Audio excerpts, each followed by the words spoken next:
नमस्कार, स्वागत है आपका फिफाना हिंदी क्लासेस के यूट्यूब चैनल पर। और इस क्लास में अपन पढ़ रहे हैं बाल विकास, और बाल विकास से संबंधित भी अपन पढ़ रहे हैं सिद्धांत। कौन सा? नैदानिक सिद्धांत, प्रथम बल का सिद्धांत, गतिकी सिद्धांत, मनोविज्ञान का प्रथम व्यापक सिद्धांत। कौन सा है? ये सारी की सारी विशेषताएं किस सिद्धांत की है तो हम जानते हैं। और अभी तक आप समझ ही चुके होंगे कि इस क्लास में अपन बाल विकास का कौन सा सिद्धांत पढ़ रहे हैं। तो बाल विकास का कौन सा सिद्धांत पढ़ रहे हैं? मनोविश्लेषण सिद्धांत। देखिए, मनोविश्लेषण सिद्धांत और मनोलैंगिक सिद्धांत, दो सिद्धांत एक ही विद्वान द्वारा, एक ही मनोवैज्ञानिक द्वारा दिया गया था। कौन? Sigmund Freud. अब सिगमंड फ्राइड के जो अनेक छोटे छोटे सिद्धांत थे, अनेक छोटी छोटी बातें थी, उन सभी को मिलाकर ही अपन किस में पढ़ते हैं? विश्लेषण सिद्धांत में या मनोविश्लेषण सिद्धांत में पढ़ते हैं।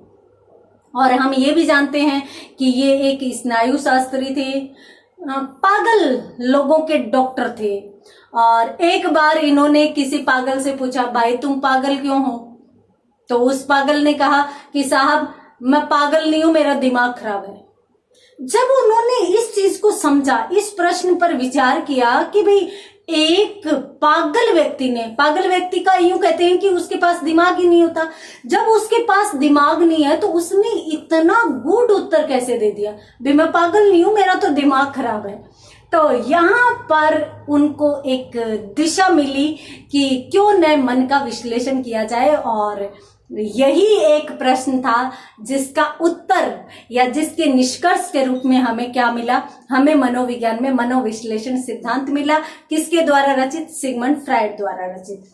तो यहाँ पर मनोविश्लेषण सिद्धांत की कुछ महत्वपूर्ण बातें अपन पढ़ चुके थे, और फ्राइड के पूरे सिद्धांत से संबंधित कुछ महत्वपूर्ण तथ्यों या विशिष्टताओं की बात अपन पिछली क्लास में कर रहे थे। और विशिष्टताओं में अपनों ने सबसे पहली विशिष्टता तो देखी थी लिबिडो, और उसके बाद शैशव कामुकता, और उसके बाद स्वमोह। ये तीन जो विशेष शब्दावली है वो चीज अपन तो देख चुके हैं। और अब अपन बात करते हैं मूल प्रवृत्ति की। सिगमंड फ्राइड ने यूं कहा है कि मूल प्रवृत्तियां व्यवहार को आदेशित करती है या हमें प्रेरित करती है कि हम कोई व्यवहार करें। तो इन्होंने कितने प्रकार की मूल प्रवृत्ति बताई? तो इन्होंने दो प्रकार की मूल प्रवृत्तियां बताई। कौन कौन सी? यदि पहले की बात करें तो पहली मूल प्रवृत्ति इनके द्वारा बताई गई जीवन मूल प्रवृत्ति, जीवन मूल प्रवृत्ति। और दूसरी इनके द्वारा बताई गई मृत्यु मूल प्रवृत्ति, मृत्यु मूल प्रवृत्ति इनके द्वारा बताएगी। ये दो मूल प्रवृत्तियां इनके द्वारा बताएगी। क्या कहा इन्होंने इनके बारे में? सबसे पहली बात तो इन्होंने कहा कि जीवन मूल प्रवृत्ति जो होती है वो रचनात्मक होती है। रचनात्मक का मतलब रचनात्मक कार्य करने के लिए प्रेरित करती है। जैसा कि नाम से स्पष्ट है, तो हमें जीवन जीने की प्रेरणा देती है, हमें इस हेतु उकसाती है कि तुम्हें जीना है, इसलिए तुम्हें काम करना पड़ेगा, कोई ना कोई रचनात्मक कार्य तुम्हें करना पड़ेगा। तो इसलिए इसको अपन क्या कहते हैं? रचनात्मक कहते हैं, या फिर अपन सृजनात्मक भी बोल सकते हैं। अर्थात जीवन में कुछ न कुछ नया सृजित होता रहता है, तो इसलिए ये सृजनात्मक भी होती है। चूंकि इसमें रचनात्मकता रहती है, यानी हम नई नई चीजों को, नए नए कामों को करते रहते हैं, तो इसलिए हम आशावादी भी होते हैं।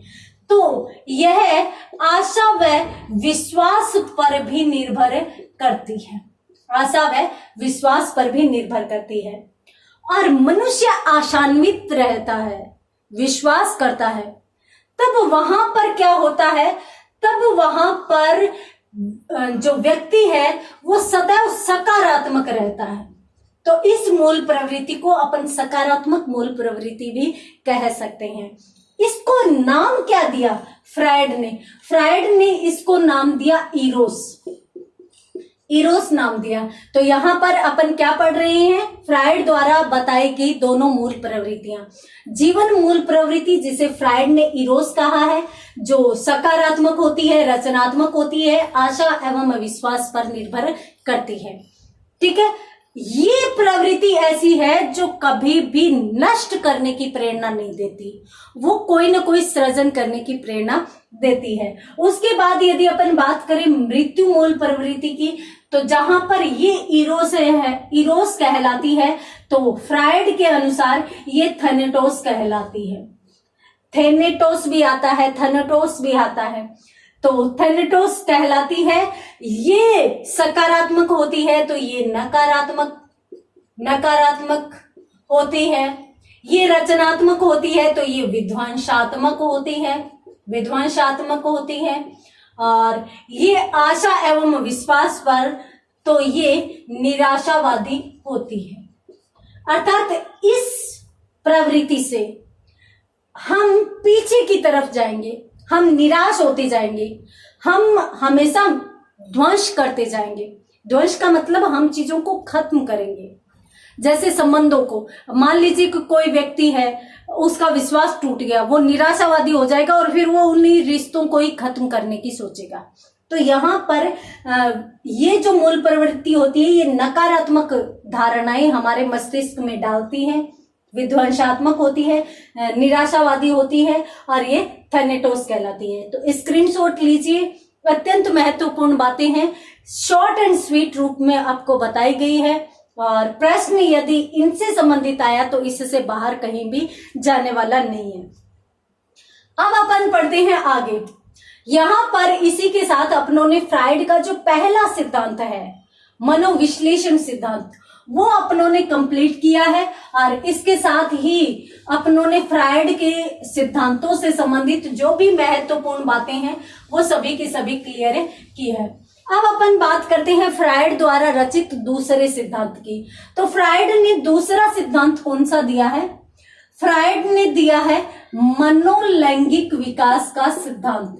मनोलैंगिक विकास का सिद्धांत।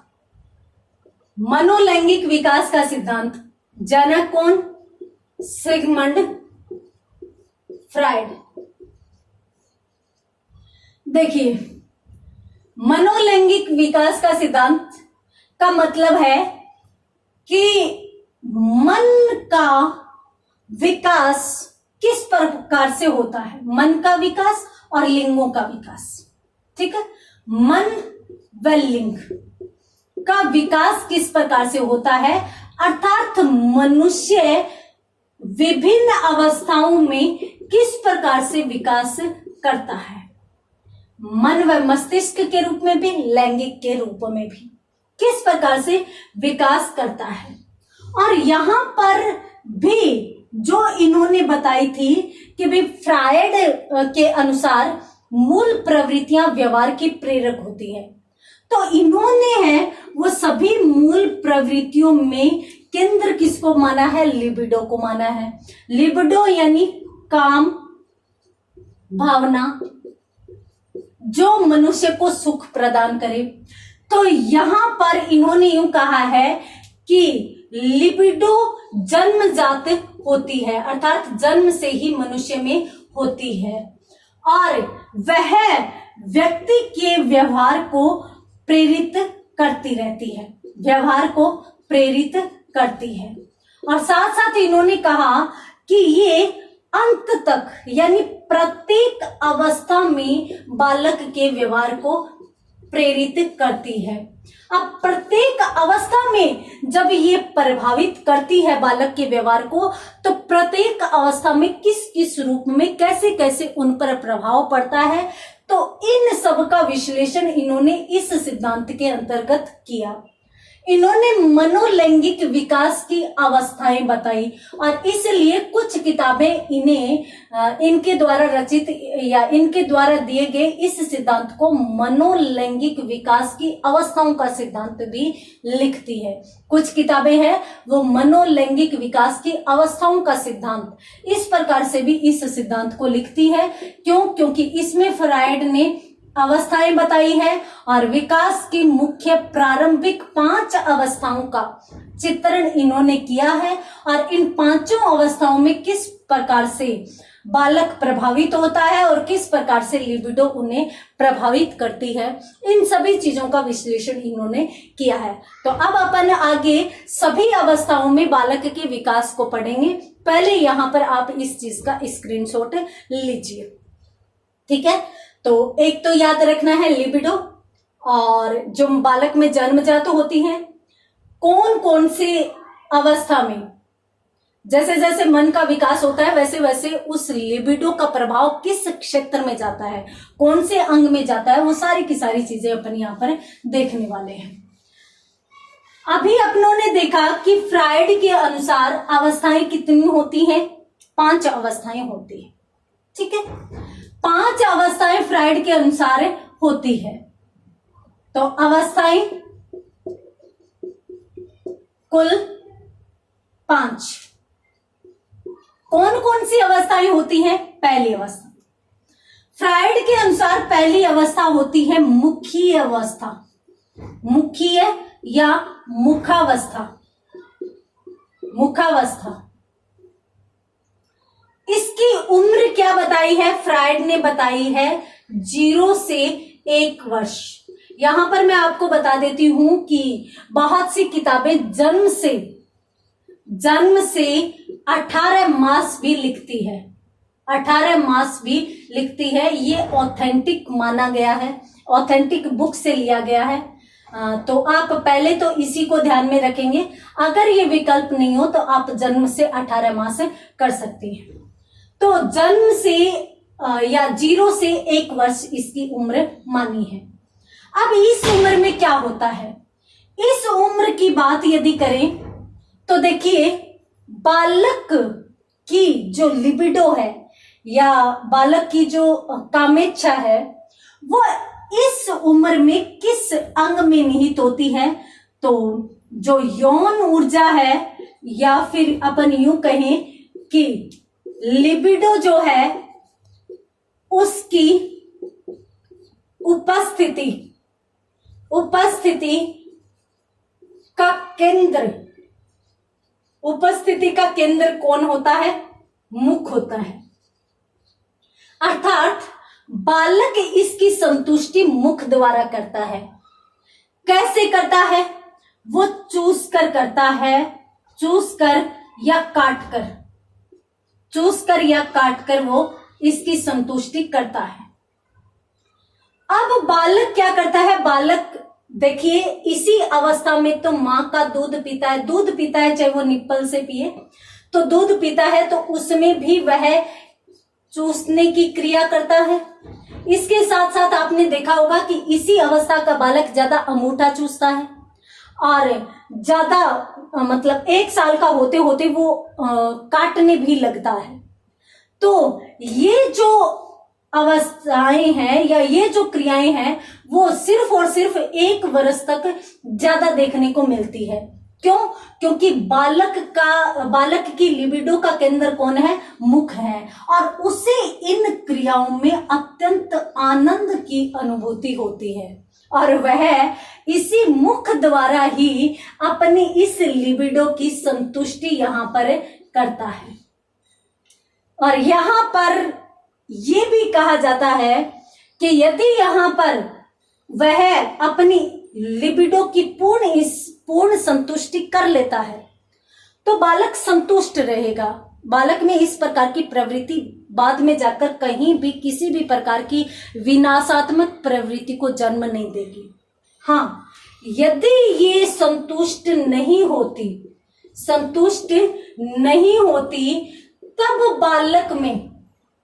तब बालक में अनेक अवगुण आ सकते हैं। और यदि बालक में धूम्रपान, यदि कोई बड़ा लड़का है और उसमें धूम्रपान की आदत है, तो कहते हैं कि इस अवस्था में लिबिडो की संतुष्टि नहीं होने के कारण ही बाद में जाकर बालक धूम्रपान शुरू कर देता है। ये कहा जाता है, हालांकि इसकी संतुष्टि का कहा जाता है, हालांकि वातावरण इसके लिए जिम्मेदार रहता है, परंतु मुख्य यदि जन्मजात बातें अगर अपन देखें तो इसकी असंतुष्टि के परिणाम स्वरूप ही बालक में ये प्रवृत्ति जन्म लेती है। तो पहली अवस्था अपन देख रहे हैं मुखीय या मुखावस्था। ठीक है, 1 वर्ष तक इसमें लिबिडो का केंद्र कौन है? मुख है। तो मुख से ही बालक इसकी संतुष्टि करता है। संतुष्टि हो जाए अच्छी बात, नहीं हो तो इस प्रकार की बुराइयां बालक में देखने को मिल जाएगी। पहली अवस्था क्लियर, जल्दी से स्क्रीनशॉट लीजिए। बढ़ते हैं दूसरी अवस्था की तरफ, आगे वाली अवस्था की तरफ। ठीक है, उसके बाद अपन बढ़ते हैं आगे अगली अवस्था की तरफ। अगली अवस्था कौन सी है? फ्रायड के अनुसार मनुष्य के विकास की दूसरी अवस्था मानी जाती है गुद्दावस्था, या फिर इसे निष्कासन की अवस्था भी कहते हैं। निष्कासन की अवस्था भी कहते हैं। अब ये कहां तक होती है? ये 2 से 3 वर्ष तक रहती है। 2 से 3 वर्ष। और यदि अपन और देखें तो देखिए 18 मास तक वो थी, तो 18 से 36 मास या 36 माह तक ये मानी जाती है। हालांकि ये तो दोनों चीज सेम ही है, बस ये बदला है। उसके बाद इसमें यदि अपन देखें तो इसमें लिबिडो का केंद्र कौन होता है? लिबिडो का केंद्र होता है गुद्दा क्षेत्र। अब इस की संतुष्टि के लिए बालक कौन सी क्रिया करता है? बालक करता है मल मूत्र त्याग की क्रियाएं करता है। अब ये तो स्वाभाविक है, परंतु इस अवस्था में बालक को इसमें आनंद की अनुभूति होती है। और यहां पर फ्रायड यूं कहते हैं कि बालक इसमें त्याग में ही आनंद महसूस नहीं करता, इसको धारण में भी यानी रोकने में भी आनंद महसूस करता है। दोनों में ही आनंद की अनुभूति बालक करता है। और कहते हैं कि इसीलिए इसमें जो त्याग है उसमें आक्रामकता बालक में रहती है, आक्रामकता आ जाती है और धारणात्मकता भी आ जाती है। अगर धारणात्मकता में बालक को ज्यादा आनंद हो रहा है तो वो बालक हठी होता है। आगे जाकर बालक हठी या कंजूस प्रवृत्ति का होता है।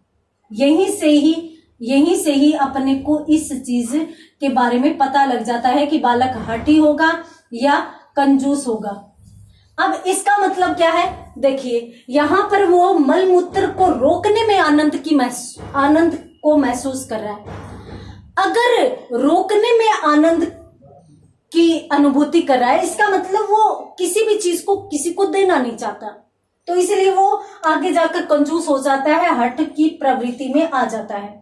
और इसी प्रकार के व्यक्तित्व है वो आक्रामक भी हो जाते हैं। तो इसलिए इस उम्र में यहाँ पर ये क्षेत्र है वो बालक की लिबिडो का केंद्र होते हैं और इसी के माध्यम से बालक को संतुष्टि होती है या आनंद की अनुभूति होती है। इसमें अत्यंत महत्वपूर्ण 2 बातें। एक तो ये बालक में अंतर्द्वंद्व की स्थिति रहती है। तो यदि कोई भी पूछ ले कि बालक के अंतर्द्वंद्व की स्थिति या अंतर्द्वंद्व की पहली अवस्था कौन सी है, तो ये अवस्था मानी जाती है। और बालक अपने जीवन का पहला संग्रह कौन सा करता है, तो पहला संग्रह यही करता है। ये 2 इस सिद्धांत में या इस अवस्था की अत्यंत महत्वपूर्ण बातें कही जा सकती है। तो कौन सी अवस्था पढ़ी? गुद्दावस्था या निष्कासन की अवस्था। 2 से 3 वर्ष इसकी उम्र मानी जाती है। लिबिडो का केंद्र गुद्दा क्षेत्र, मलमूत्र त्याग में आनंद भी और आनंद की अनुभूति करता है, त्याग में भी और धारण में भी यानी रोकने में। और ये अवस्था बालक की पहली अंतर्द्वंद्व वाली अवस्था मानी जाती है। साथ ही साथ बालक सबसे पहला संग्रह भी यही करता है। तो जल्दी से स्क्रीनशॉट लीजिए। बढ़ते हैं अगली अवस्था की तरफ, और देखते हैं अगली कौन सी अवस्था है और उसकी कौन सी महत्वपूर्ण विशेषताएं कही जा सकती है। ठीक है, तो ये हुई। उसके बाद अपन तीसरी अवस्था देखते हैं। तीसरी अवस्था कौन सी हो सकती है? तो फ्रायड के अनुसार तीसरी अवस्था कही जा सकती है लैंगिक अवस्था। लैंगिक अवस्था कब से कब तक मानी जाती है? तो ये जो अवस्था है वो 4 से 5 वर्ष मानी जाती है और 4 से 5 वर्ष की अवस्था का बालक है वो अपने लिंगों में ही अपने आनंद की अनुभूति करता रहता है। अर्थात इस उम्र में बालक की लिबिडो का केंद्र क्या होता है? केंद्र क्या होता है? लिंग क्षेत्र। अब इस समय बालक इसकी संतुष्टि कैसे करता है? इन्हीं के साथ खेलकर या छेड़कर। बालक है वो संतुष्टि प्रदान करता है या संतुष्टि प्राप्त करता है। पहली बात तो महत्वपूर्ण ये, लिबिडो का केंद्र कौन? लिंग क्षेत्र। इनके साथ खेलने में ही बालक को आनंद की अनुभूति होती है और इसी के माध्यम से बालक अपने आप को संतुष्ट करता है। क्लियर है? पहली बात तो ये, जल्दी से इसको आप नोट कीजिए, स्क्रीनशॉट लीजिए। उसके बाद इस आयु में जो महत्वपूर्ण परिवर्तन देखने को मिलता है वो चीज अपन देखते हैं। देखिए, इस अवस्था के बालक में 2 प्रकार की ग्रंथियों का विकास होता है। 2 प्रकार की ग्रंथियां विकसित होती है बालक में। कौन कौन सी होती है? अब बालकों में 2 प्रकार की होती है। एक तो कुछ बालकों में तो ये होती है और कुछ किन किन में वो अपन देखेंगे। एक तो ग्रंथि होती है ऑडिपस, ऑडिपस ग्रंथि, और एक होती है एलेक्ट्रा, एक होती है एलेक्ट्रा। ये 2 ग्रंथियां बालक में विकसित होती है। अब किन किन में होती है? देखिए, ऑडिपस ग्रंथि का जन्म लड़कों में होता है, लड़कों में होता है, और जो एलेक्ट्रा नामक ग्रंथि है उसका विकास होता है लड़की में। ऑडिपस ग्रंथि को अपन क्या कहते हैं? मातृ ग्रंथि कहते हैं, और एलेक्ट्रा ग्रंथि को अपन पितृ ग्रंथि कहते हैं। पितृ ग्रंथि कहते हैं। क्या मतलब है इनका?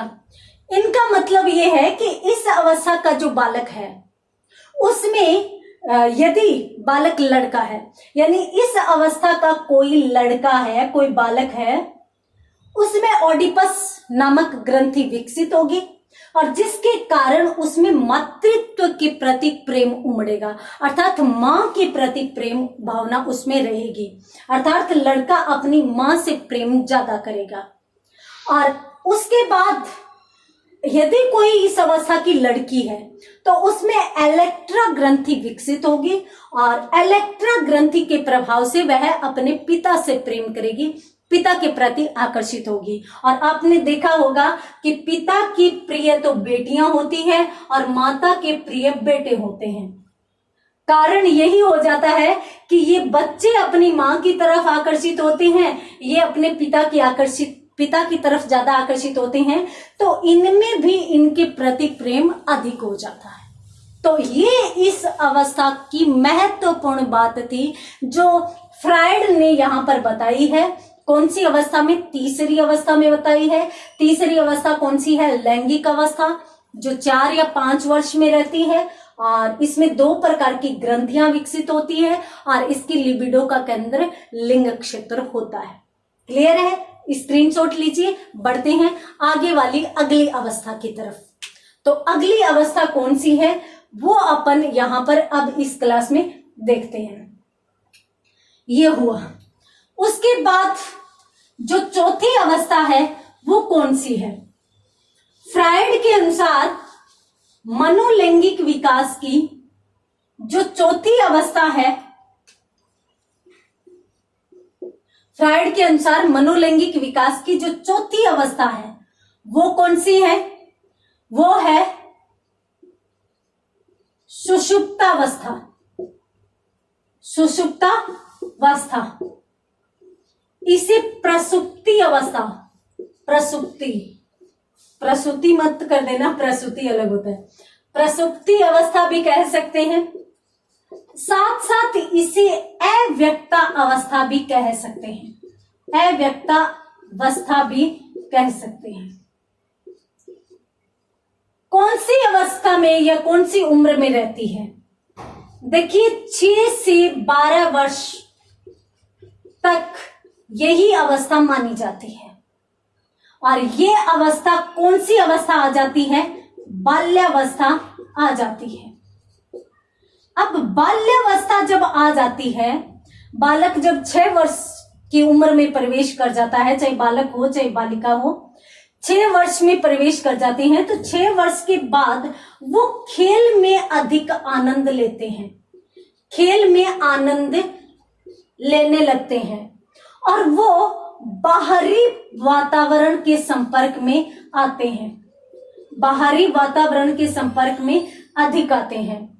और जैसे ही वो बाहरी वातावरण के संपर्क में आते हैं तो उन्हें बाहर की चीजों में आनंद महसूस होने लगता है, बाहरी क्रियाओं में आनंद की अनुभूति होने लगती है। और इस समय लिबिडो कहीं भी दिखाई नहीं देती, लिबिडो कहीं भी दिखाई नहीं देती। इसलिए इस अवस्था को क्या कहते हैं? अव्यक्तावस्था, अर्थात यह कहीं भी व्यक्त नहीं होती, इसीलिए इसे सुसुप्तावस्था यानी सोई हुई रहती है। प्रसुप्ति का मतलब भी सोई हुई अवस्था कहते हैं। ये लिबिडो कहीं भी सोई हुई होती है, तो इसलिए इस उम्र में बालक में कहीं भी लिबिडो दिखाई नहीं देती, तो इसलिए इसे प्रसुप्ता या अव्यक्तावस्था कहते हैं। क्यों दिखाई नहीं देती? क्योंकि बालक को अपने आप से नहीं, बाहरी वातावरण से प्रेम होने लगता है और उसे बाहरी खेलों में ज्यादा, क्योंकि वो कहते हैं ना, हमें नई नई कोई चीज मिलती है।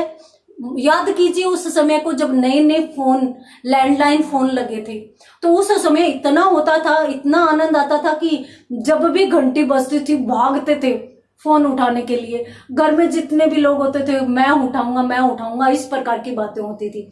क्यों? क्योंकि नया नया था, शौक होता था। अब यूं होता है कि देखते हैं हर एक का हाथ में फोन है, तो उसका कोई क्रेज नहीं रहा। तो उसी प्रकार से नई नई जब चीज होती है तो उसके प्रति आकर्षण अधिक होता है। उसी प्रकार से बालक है वो 6 वर्ष की अवस्था के बाद बाहर खेलने जाता है, तो उसमें उन चीजों के प्रति आकर्षण होता है और वह उन चीजों में आनंद की अनुभूति करने लगता है, बाहरी वातावरण में, खेलों में अधिक आनंद महसूस करने लगता है। और ये जो अवस्था होती है, इसकी एक अत्यंत महत्वपूर्ण जो विशेषता है वो ये भी है कि यह समलिंगी अवस्था होती है। समलिंगी अवस्था का मतलब यह समलिंगी के प्रति आकर्षण की अवस्था रहती है, आकर्षण की अवस्था रहती है। इसका क्या मतलब है? पहले स्क्रीनशॉट लीजिए, उसके बाद अपन इस चीज को भी पढ़ते हैं, इस चीज को भी समझते हैं। देखिए ये होती है समलिंगी के प्रति आकर्षण कि यदि 6 से 12 वर्ष का बच्चा है, कोई लड़का है, तो वह लड़कों में खेलना अधिक पसंद करेगा, लड़कों के साथ खेलना अधिक पसंद करेगा और लड़कों के साथ रहना ही अधिक पसंद करेगा। उसे लड़के ही अच्छे लगेंगे। और यदि कोई लड़की है तो वह लड़कियों में खेलना लड़कियों में खेलना या लड़कियों के साथ रहना उसे अच्छा लगेगा, वह लड़कियों में रहना अधिक पसंद करेगी। और आपने देखा होगा कि यदि कोई इस अवस्था से बड़ा या इस अवस्था से छोटा कोई भी बालक बाहर खेलने चला जाता है और ये लोग खेल रहे हैं, ये भी ग्रुप खेल रहा है, ये भी ग्रुप खेल रहा है, तो वो लड़का है, छोटा है या बड़ा है, उसको ज्यादा ये नहीं होता। मान लीजिए कि छोटा लड़का है, मान लीजिए 5 वर्ष का है, 5 वर्ष का लड़का है, अब वो किसी भी ग्रुप में चला जाएगा, इसमें भी जाकर कहेगा मुझे भी खिला लो, तो ये कहेंगे नहीं हम नहीं खिलाएंगे, आप उन लड़कों के साथ खेलो। यानी लड़कियां लड़कियों के साथ खेलना पसंद करेगी, वो झट से इनको नकार के कहेगी कि तुम उसके साथ खेलो, तुम उनके साथ खेलो, क्योंकि लड़कों का ग्रुप हुआ है। उसी प्रकार से मान लीजिए कि कोई 5 वर्ष की लड़की है, लड़की अगर इनको जाकर कहे तो वो कहेगा कि तुम उनके साथ जाकर खेलो। यहाँ पर वो लोग अपने साथ नहीं खिलाएंगे, उसको खिलाएंगे तो भी उनको उनके प्रति रुचि नहीं रहेगी। तो इसलिए इस जो चौथी अवस्था है उसको अपनों ने यहाँ पर पढ़ा, जो कौन सी अवस्था कहलाती है, सुषुप्त अवस्था कहलाती है, प्रसुप्ति अवस्था कहलाती है, अव्यक्त अवस्था। क्यों कहते हैं अव्यक्त अवस्था इसे? क्योंकि इसमें जो बालक है उसमें कहीं भी लिबिडो दिखाई नहीं देती, और लिबिडो जब उसमें दिखाई नहीं देती तो उसे सुसुप्ता या अव्यक्त अवस्था कहा जाता है। ठीक है।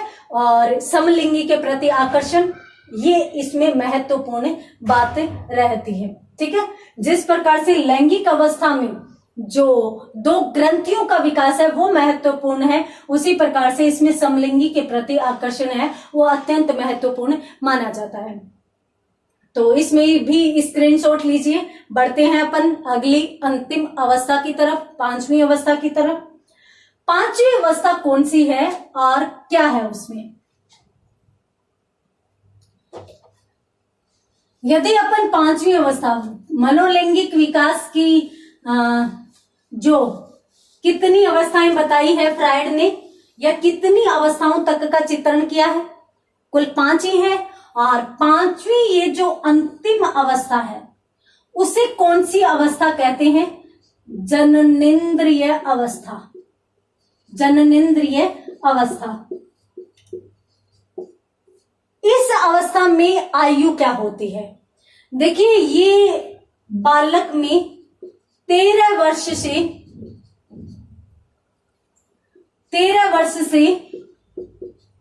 लगातार जननेंद्रिय अवस्था जो है वो बालक में 13 वर्ष से लगातार जो होती है। और सामान्यतः यदि अपन देखें तो किशोरावस्था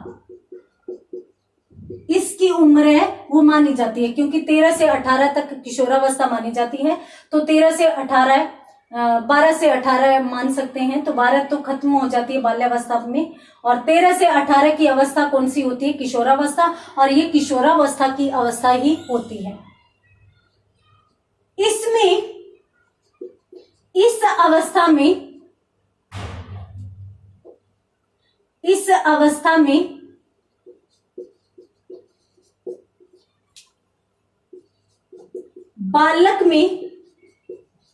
बालक में प्रजनन क्षमता का विकास होने लगता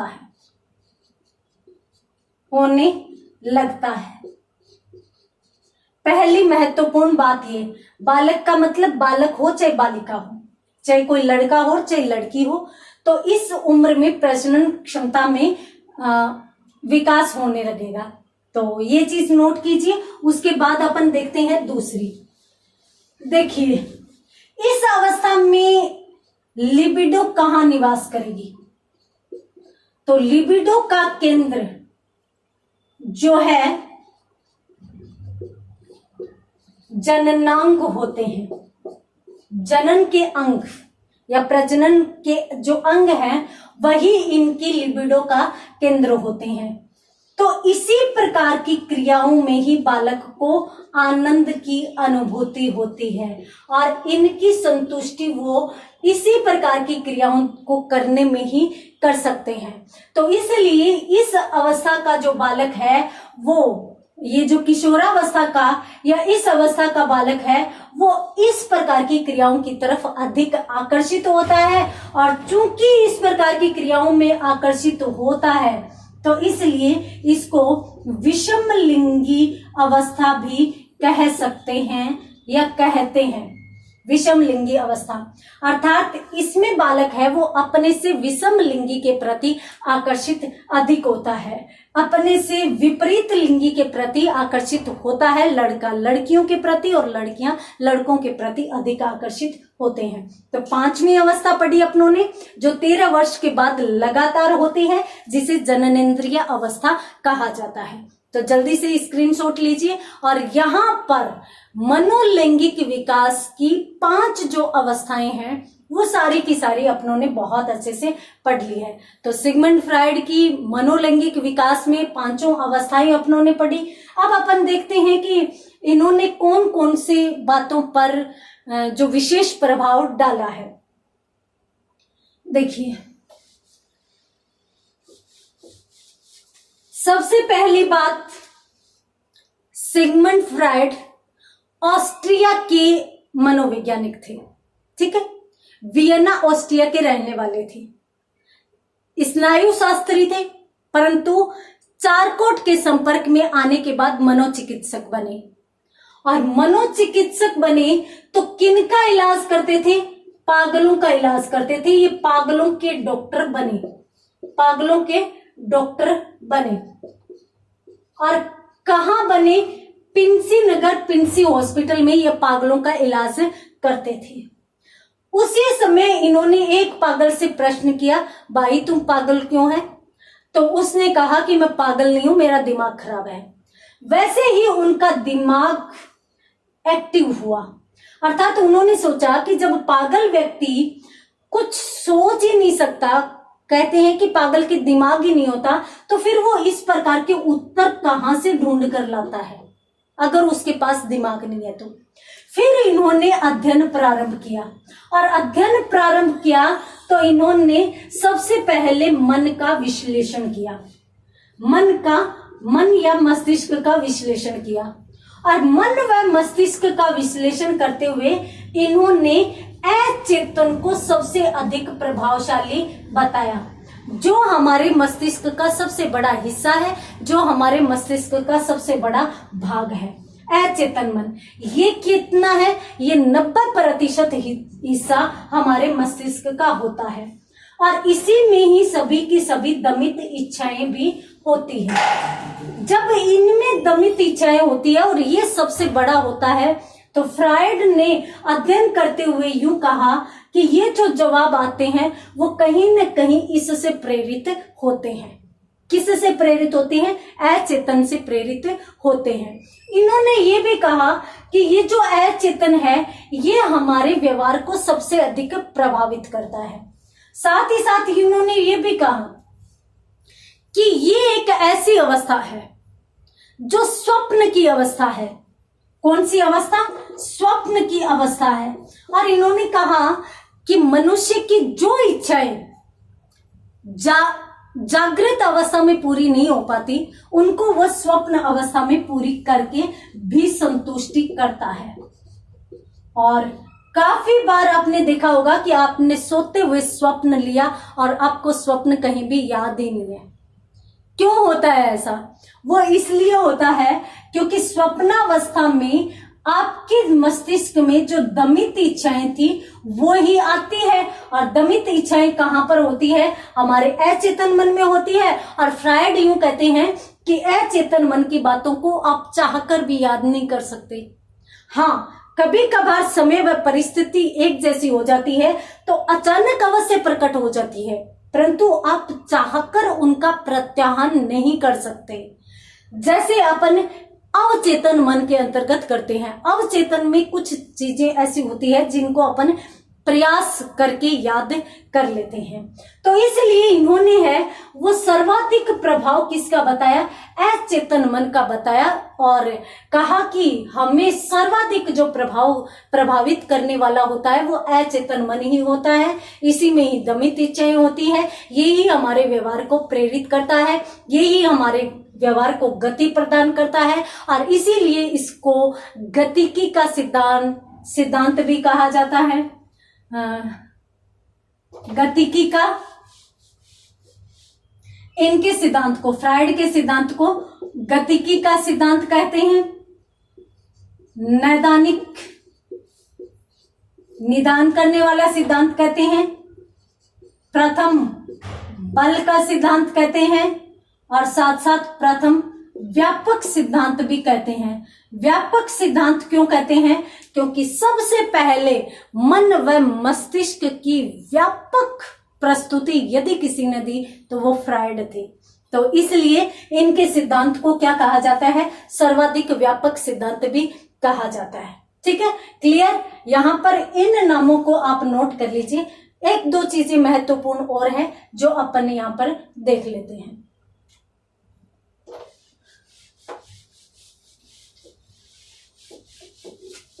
तो देखिए, फ्राइड जो मनोवैज्ञानिक है उनके अपनों ने दो सिद्धांत पढ़े। कौन कौन से, मनोविश्लेषण और इसके साथ साथ मनोलैंगिक विकास की अवस्थाओं का सिद्धांत। ये दो सिद्धांत पढ़े, दोनों किसके हैं, सिगमंड फ्राइड के।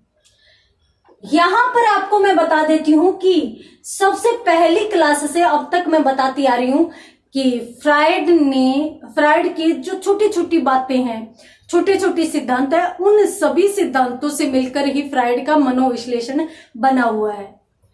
तो कहीं भी यदि यूं पूछ लिया जाए कि फ्राइड ने मनोविश्लेषण सिद्धांत के अंतर्गत मन लैंगिक कितनी अवस्थाएं बताई है, तो आप ये नहीं समझेंगे कि भाई ये तो मनोलैंगिक सिद्धांत में बताई गई थी, इसमें कैसे पूछ ली।